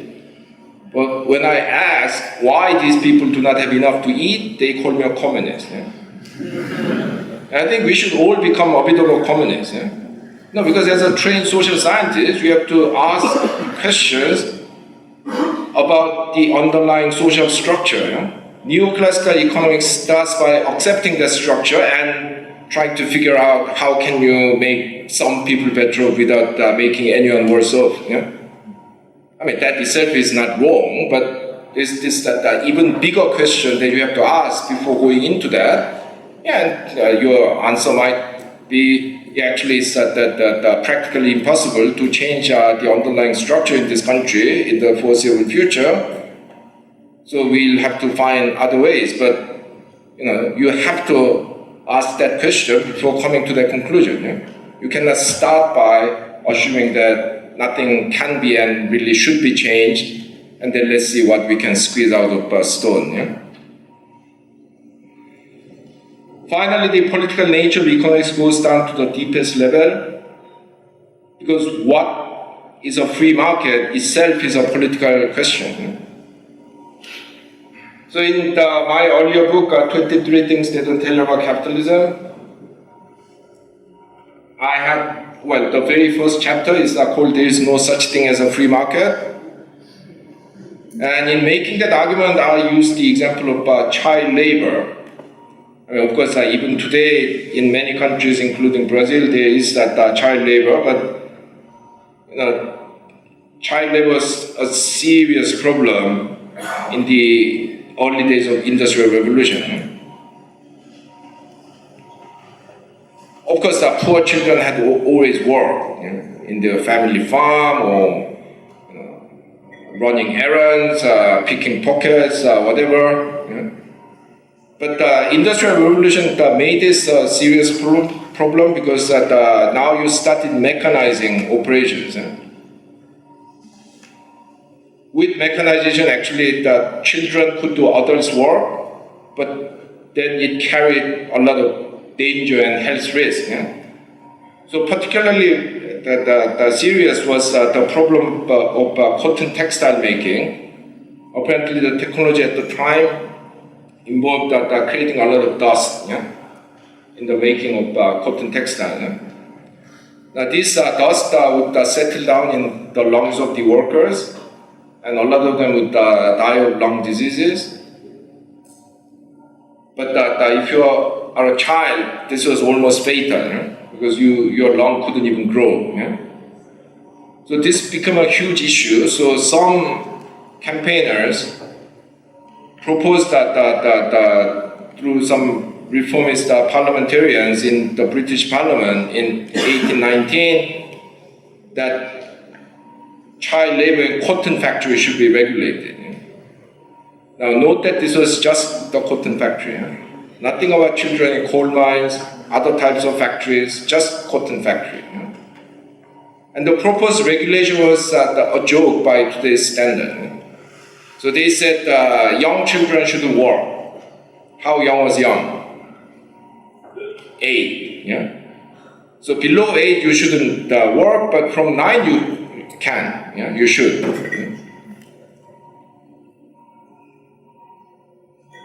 And for older children who can work between the age of 9 and 16, because from 16 you are considered an adult, their working hours should be regulated. So they said we should restrict it to how many hours a day? 12. No, this is a time when others were working 15 to 16 hours a day.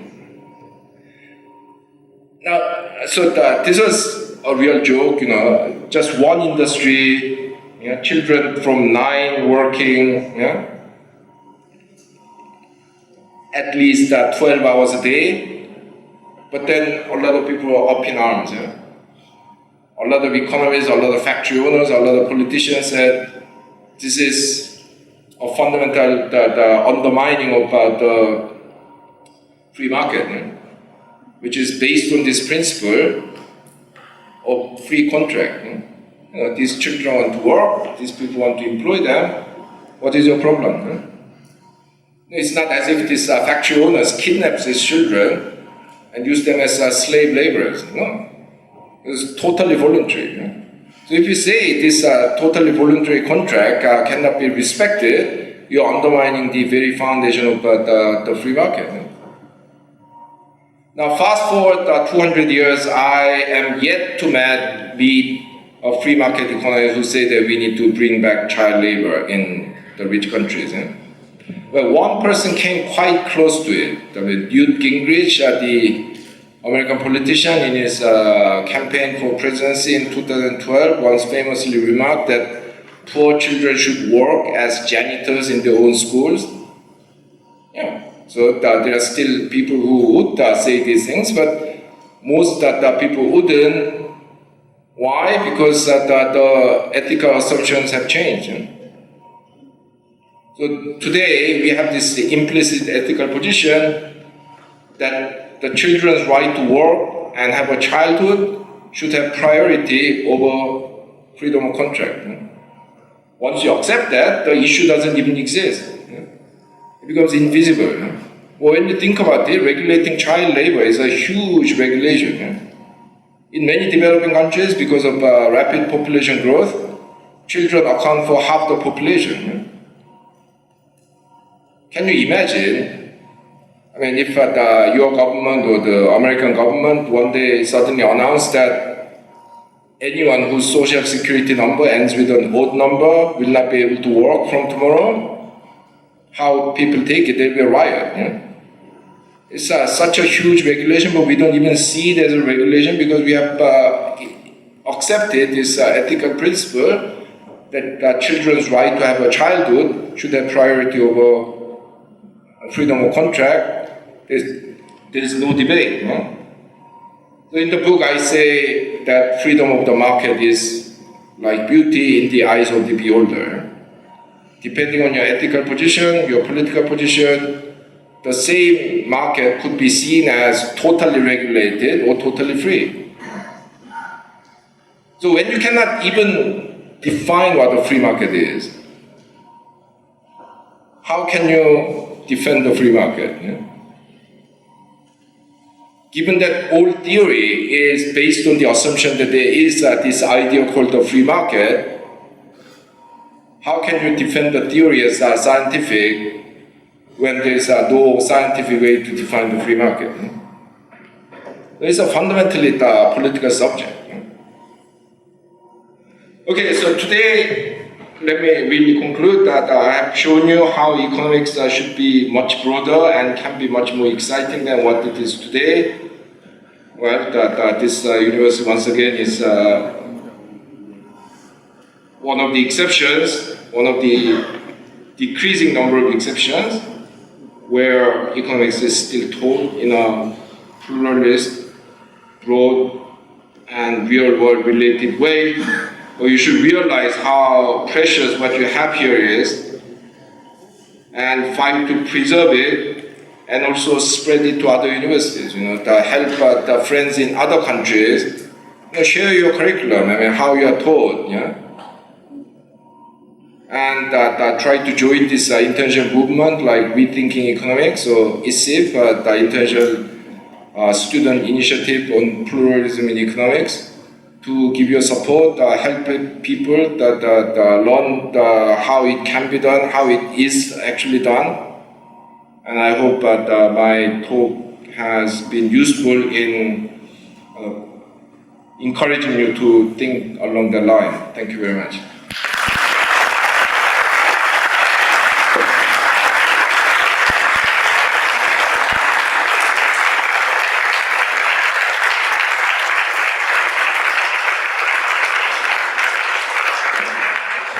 Thank you very much, Professor Chang. And we have more, I don't know, 20 minutes to raise a couple of questions. And perhaps if you want, you can raise the questions in Portuguese, and Roberto Porto will translate it to Chang. Okay? There is no problem. Please. Thank you very much, Professor.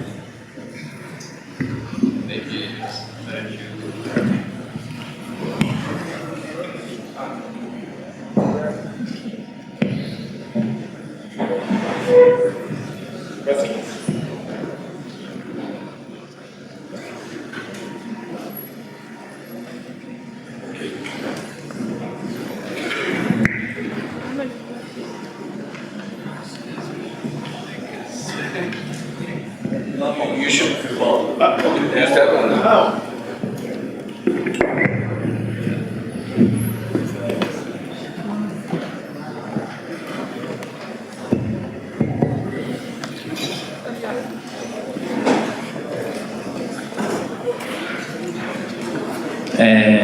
Boa tarde. Eu gostaria de saber qual é a visão que o professor Chang tem a respeito do desmonte do Estado aqui no Brasil, a forma como tem se dado a política nacional brasileira e qual é a visão que os estudantes de Cambridge, ao redor do mundo onde ele vai, têm sobre o que está acontecendo aqui e se existe algum movimento de contrapartida em relação a isso.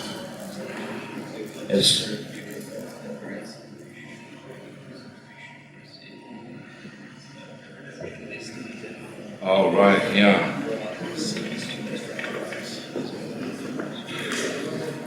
Well, yeah, I have been saying these things for some years through interviews in Brazilian newspapers and so on.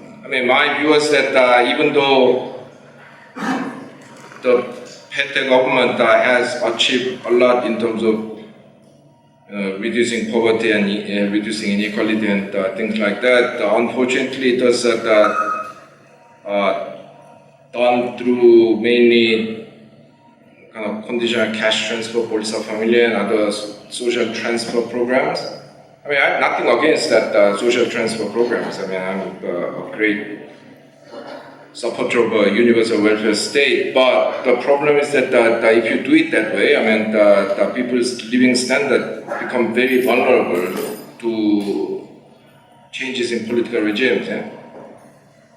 So what it really should have done was to create kind of the durable jobs, meaningful jobs by the industrializing, by growing solid small and medium enterprises rather than just people selling food on the street kind of the business.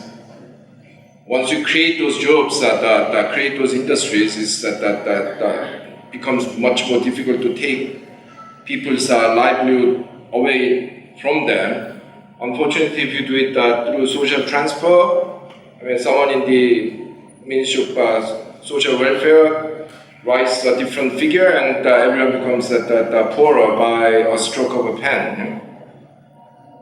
So during it really started from the Cardozo years, but in the last kind of 20 years, Brazil has experienced one of the fastest deindustrialization in the world. In the late 1980s, manufacturing sector, depending on which statistics you look at, accounted for between 27 and 30% of GDP. Today is 10. Yeah?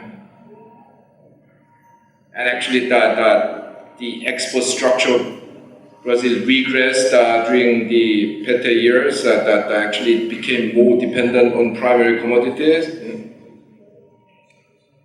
Yeah, so I think it was the failure to engage in the productive transformation that really lies at the heart of the disintegration of the PT model. And I'm going to talk about the importance of productive transformation in my lecture tomorrow, so that it nicely kind of shades into the my discussion tomorrow. So yes, I think the current situation is really the consequence of the kind of economic strategy that was not durable in the long run, even though it has achieved important things. Yeah?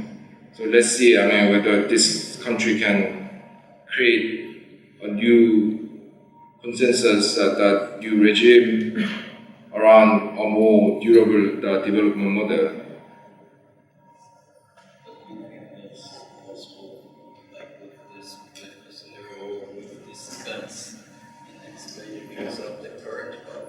Well,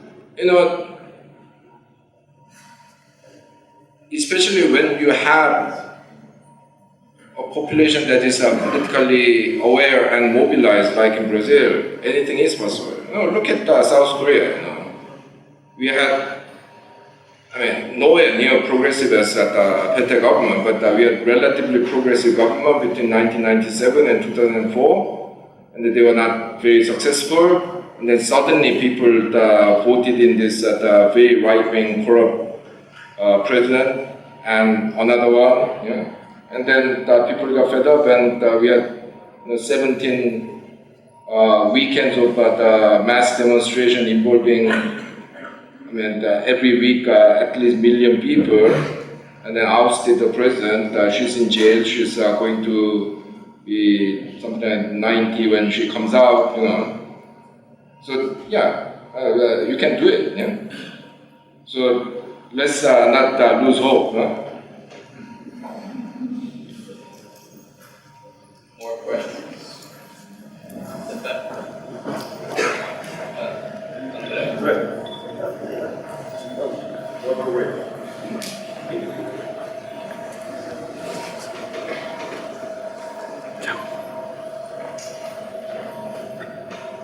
Good afternoon, my name is Thiago. There is one word that I don't know how to speak in English, so I will ask you for help. There is a dialogue with Kublai Khan and Marco Polo that I think that it's quite interesting, and dialogue with your dissertation here. Marco Polo, Kublai Khan is walking in a street, and he saw a bridge. And that bridge, he asked for Marco Polo, what holds that bridge? Marco Polo responds, that bridge does not hold the body by that rock or that rock, but by the arc, I don't know how to speak, arch, but by the arch. So Kublai Khan think a little bit and then respond. Why we are talking about the arch, about the rocks, if the only things that matter is the arch? Marco Polo responds, because without the rocks, the arch don't exist. I think that's quite important for the methodology in economic, because what are our rocks? What's made our conceptions of economics? And Marx, in the Germany ideology, said that if the things are the same of the concepts, though there is no need for science, so we need some science. And how we can make a new science based on our rocks. Right. Also, what tools? When you said a lot of tools, I agree with you that we need a lot of tools to comprehend economics. But it's not all the tools. I think that there is a quite ones that you can understand economics. Yeah. What do you think about that? Thank you. Yeah, my view is that, of course, that we can build a very elaborate theoretical system in which everything can be accommodated. Yeah? So we can think about structure in terms of technology and material production, institutions, but also that have place for groups of people like classes and different genders. We could have theories of individuals and so on. But unfortunately, this will be way too complicated, and whatever theory you build, there'll be always the holes and problems. So I call myself a pragmatist. So my approach will be basically what is the best tool to use. That depends on the theory question you're asking. So yes, in theory, even when you are making the analysis of the macroeconomy, you could go down to microdynamics and look at how firms develop their productive capabilities and aggregate it and look at the intersectional interactions and then build macro. But sometimes that kind of analysis may be necessary, but usually if you're just trying to look at short-term macro indicators, I don't think that is very necessary, because we have limited time, limited resources, So I think the way I would see this, yes, it is important that everyone has their own role, But it is also important that everyone recognizes that we are stronger by being in a kind of intellectual structure, what you call art. But once you have that consensus, at the individual level, you basically do what you think is most relevant for the questions you're asking. Because, for example, a lot of people have this very kind of purist attitude. So, the Marxists would typically criticize other people who are not doing class analysis. That criticism is often right, but sometimes it's not really relevant. Neoclassical economists will go on and on about the people not being individualistic enough in their methodology. That might be relevant in some cases, but not in others. So I don't know. I think what we should do is to recognize the importance of the arch, but exactly what blocks that we each bring to that arch, it more kind of has to be more pragmatically decided. We can talk later, but let's see whether there are other.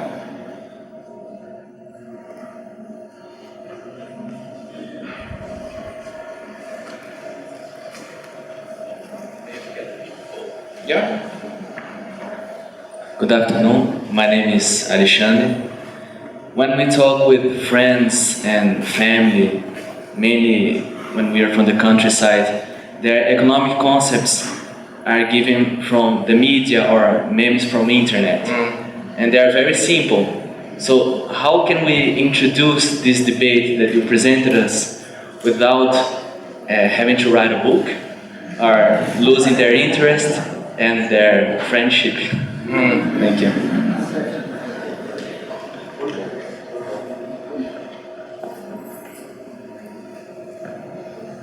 Hello, good afternoon. My name is Maisa. First, I would like to emphasize that it is a great pleasure to have the opportunity to hear a lecture here. Second, pluralism in economics is often associated as a stance adopted by heterodox economists. As a consequence, it could not be adopted as a concrete idea, but as an interim position adopted by marginalized economists. What do you think about this criticism? Crítica.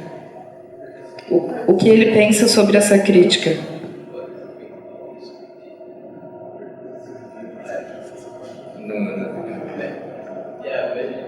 Again? Eu vou falar em português e você fala com ele. Primeiro, eu queria enfatizar que é um grande prazer tê-lo aqui nessa aula. Segundo, sobre o pluralismo das abordagens em economia. Recorrentemente, o pluralismo é associado a uma postura heterodoxa dos economistas.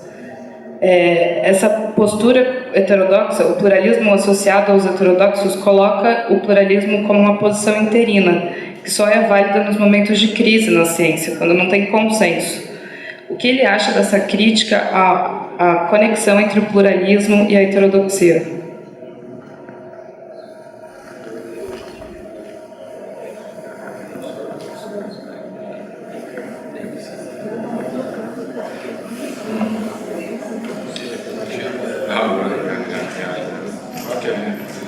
Thank you for two great questions.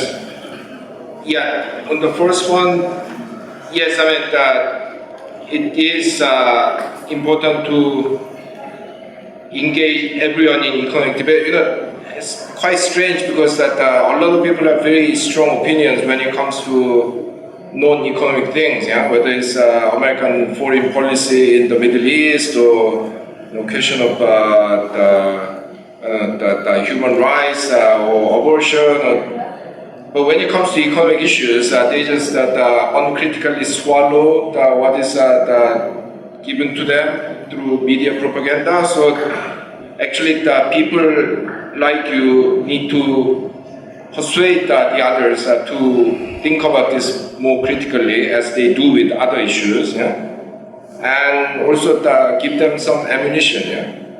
So, for example, against government budget cuts, you could, give them very simple Keynesian argument that, look, yes, if you are just one family, your resources are fixed, yeah? And if your earning is reduced, then yes, you have to cut your expenditure, but it doesn't work for the whole economy because my expenditure is the baker's income. Yeah? If I buy less bread, the baker's income falls, and then he'll have to buy less, cooking oil, yeah? Which reduces the income of the guy who's selling cooking oil. Yeah? So it doesn't quite work. Yeah? So I don't know. You'll have to develop your examples given the context, try to create examples that appeal to your family, your friends, people in the state of São Paulo, yeah? Because the argument that works very well here may not work in Germany, and vice versa. And yes, my book was written partly to provide that kind of ammunition, so you will find some useful simple examples that you can use to persuade people. But there are also other people trying to develop these kind of things. So, for example, there's this interesting group called the Economy Group, which has grown out of this student movement for curriculum reform called Rethinking Economics. And this Economy Group has done a lot of the surveys and interviews and conversations to develop materials to teach economics to ordinary citizens. So you could try to draw on those kind of resources, but yes, it is critical to engage the people in this debate and persuade them to look at it in a critical way, because very often the attitude is, it's too complex, it's not my business, yeah? And they just swallow it. But these days economics has become so important in government decision making, decisions that even the hospitals and universities make. So people really need to understand economics. And on the second question, yes, there are different types of pluralism. Yeah? So one kind is basically live and let live. Yeah? So, okay, I'm a Marxist, you're a neoclassical, I think what you are doing is trash, but, I follow, what was it, Voltaire, who said, I completely disagree with you, sir, but I'm willing to die to defend your right to speak your mind. So that's kind of if you like, coexistential pluralism, and then there is opportunistic pluralism. Some kind of oppressed minority arguing for pluralism, even though if you give them the power, they want to wipe out other people. And that's very opportunistic. But yes, some people have used that kind of argument as a defense mechanism, but I don't like it. And the kind of pluralism I advocate is that genuinely, if you like, cooperative pluralism. So you recognize that there are differences. You recognize that there are kind of there's no way you will one day all become a unified church of economics. But you listen to other people. You try to engage with them in certain debates. And then you generally promote the pluralist approach to economics. So I think that kind of pluralism is what we really need. The first two kinds are not really enough, not good.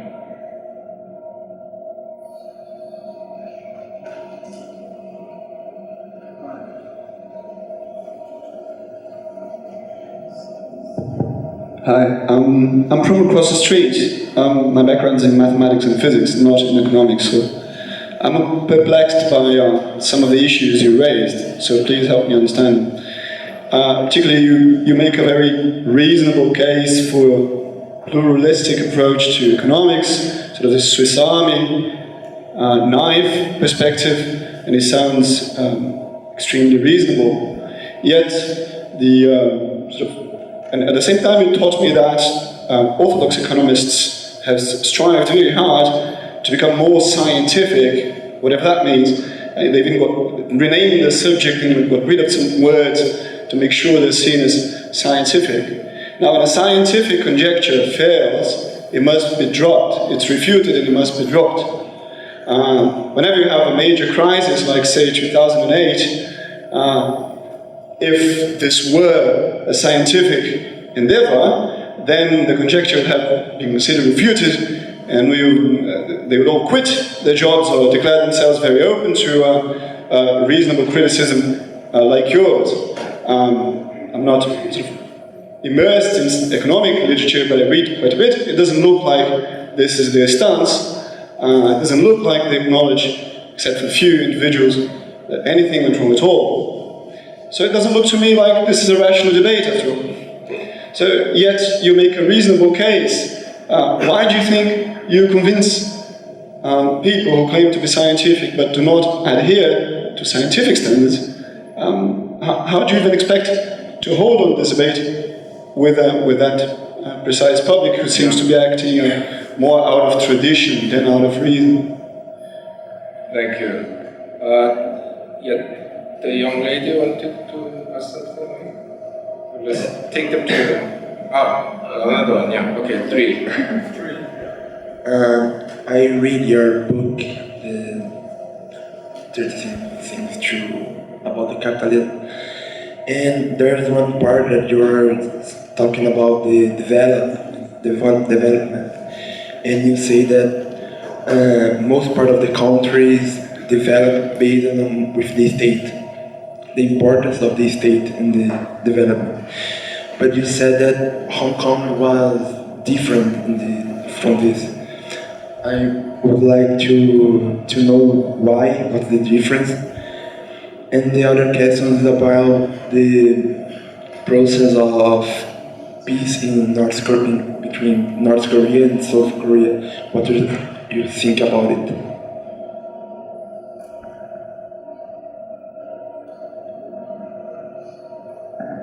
My question is about development. As you saw, many countries are trying to build their own stairs, like China, but they face usually some moral struggles. How do you think we can make a cake as development without breaking the eggs as moral reasons, moral things? Thank you. Yes, on the first question, yes, actually, what happened after the recent financial crisis, although it's not the first time, is the most prominent one in which economic theory, mainstream economic theory failed, is really a proof that this is not a scientific debate. You know? No, seriously, I mean that if some, I don't know, chemist, group of chemists invented a particular kind of medicine and spread it all over the world, and it killed a lot of patients. You know? I mean, those people will be in jail. You know? But economists haven't been touched. You know? I mean, the same guys are still the president of American Economic Association. The same guys are, they're still running the major journals. You know, the same guys are still getting the Nobel Prize. You know? So actually, what you say is a great proof that this is not science. You know? I mean, basically, the problem is that the neoclassical economics, I mean, it didn't have to be that way, but unfortunately has become an ideology defending the status quo. And there's just too much money and power at stake to denounce these people, because then you'll have to reform the system, you'll have to completely change the way you run the economy. So nothing is being done. You know? Okay, on the second one, Hong Kong is a very special case because it has never been a country. You know? Until 1997, it was a city in the British economy. After they became a city in China. So you cannot really understand this development as a country, which you can with Singapore. Yeah? It's as small as Hong Kong, but it's an independent country with its own policy. Yeah? So Hong Kong is a very special case. And even in Hong Kong, was largely laissez-faire, unlike Singapore, but even in Hong Kong, all the land is owned by the government. So, it's not exactly what you think it is.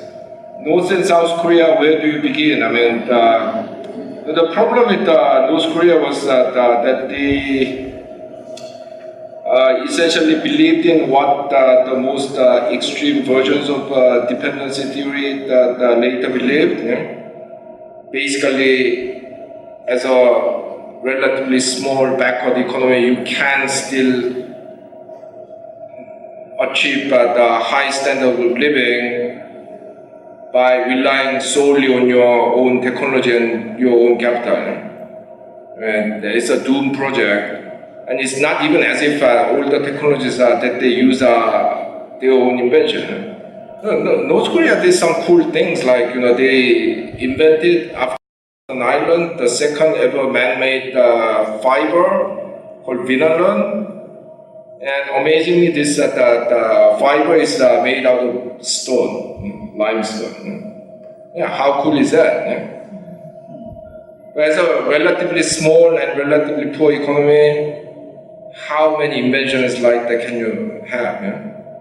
So essentially, despite this pretense of self-reliance, the North Korean economy has been run basically on the 1930s Japanese technology and 1950s Soviet technology. Yeah? I think it's very sad that it developed in that way. I mean, I understand why they went that way, because the Koreans are sick of foreigners. I mean, believe it or not, in our 2,000-something years of recorded history, we have been invaded something like, I forget the exact number, I used to know it because it was in our history textbook, invaded something like 1,500 times, yeah? Almost once a year. So we are sick of foreigners. So they took the extreme measure to close off the country, but I think that was a doomed project. Yeah? Finally, on the development, what I advocate is, I never officially used this term, but basically what can be called asymmetric protectionism. So if you are really poor, you should be allowed to protect as much as you need. If you are very rich, you should be allowed to protect only very little when you have like sudden collapse of a particular sector and so on. And by doing that, actually you can allow countries to calibrate their policies according to their needs. And that way, actually, less developed countries can grow faster, which means in the long run, larger market for the rich countries as well, even though they may lose some industries to the latecomers. Yeah, so do a little thought experiment. The Chinese GDP today is at something like 12, 13 times bigger than what it was in the late 1970s. But just imagine Mr. Deng Xiaoping picked up the wrong book and read Milton Friedman and liberalized the country in 1978. China today will be, at best as rich as Vietnam. I mean, with I don't know something like $2,000 per capita income rather than its current $7,000, $8,000. Yeah, and then as a result, the Americans, the Japanese, the Koreans, they will all have a smaller market in China. They'll have less investment opportunities in China. And of course, there'll be victims in the rich countries, but that should be solved internally. I mean, if you believe that free trade benefits your country as a whole, then the winners should be willing to compensate the losers. Of course, in neoclassical theory, this is not a problem because factor mobility is perfect, markets are perfect, so anyone who loses job because of this foreign competition will find another job. But in reality, it doesn't work like that. So actually, Donald Trump trying to impose tariffs on China and Brazil, I mean, that's basically kind of disguising this internal problem of rich Americans not being willing to compensate the poor Americans who have lost out from this globalization process as a problem caused by unfair competition by developing countries. Okay, let's leave it there.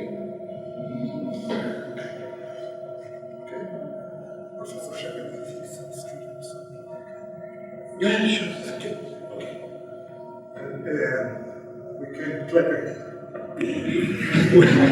Okay, we can have a clap for China.